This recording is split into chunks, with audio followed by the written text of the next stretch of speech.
Hello everyone, स्वागत आहे तुमचं राजश्री ऑल इन वन चॅनलमध्ये। आजची आपली रेसिपी आहे मँगो मस्तानी। ही मँगो मस्तानी कशी बनवायची हे आज आपण या व्हिडिओमध्ये बघणार आहोत।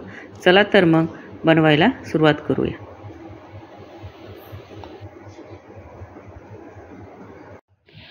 हे बघा, इथे मी एक पिकलेला मीडियम साईजचा आंबा घेतला आहे। आता आपण तो कट करून घेऊया। या पद्धतीने आपण त्याचे स्लाइसेस कट करूया। हे बघा, हा आंबा किती छान असा पिकलेला आहे आणि त्याचा रंगही छान असा केशरी इथं दिसत आहे। याच पद्धतीचा पिकलेला आंबा आपल्याला ही मँगो मस्तानी बनवण्यासाठी वापरायचा आहे। आता आपण त्याचा पल्प काढून घेऊया। हे बघा, इथे मी चमच्याच्या साहाय्याने हा सर्व पल्प काढून इथे घेणार आहे।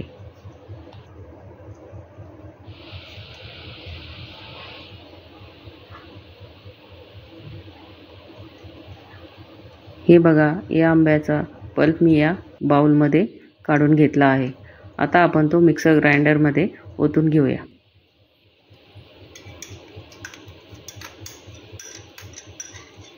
आता यामध्ये आपण थंड असे 2 कप दूध घालून घेऊया।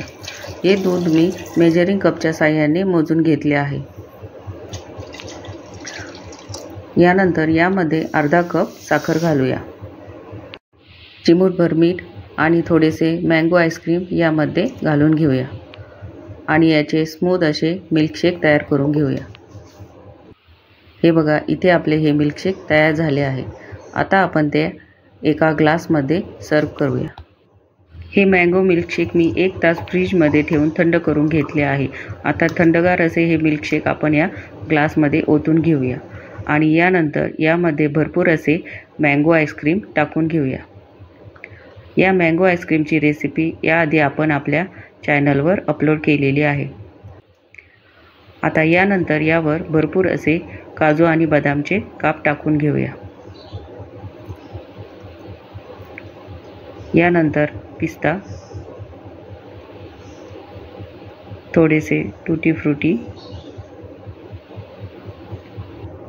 आणि चेरी। हे बघा, आपले हे मँगो मस्तानी किती सुंदर दिसत आहे। आता हे छान असे आपण सर्व करूया। इथे मी 1 स्ट्रॉ आणि आईस्क्रीम मिक्स करण्यासाठी 1 स्पून यामध्ये ठेवला आहे। इथे आपली ही मँगो मस्तानीची रेसिपी तयार झाली आहे। चला तर मग तुम्हीही बनवा या पद्धतीने थंडगार स्वादिष्ट अशी मँगो मस्तानी। तुम्हाला जर माझा हा व्हिडिओ आवडला असेल तर चॅनलला लाईक, शेअर आणि सबस्क्राईब करायला विसरू नका आणि माझी ही रेसिपी कशी बनली आहे हे मला कमेंट करून नक्की कळवा। माझा हा व्हिडिओ संपूर्ण बघितल्याबद्दल तुम्हा सर्वांचे मनापासून आभार।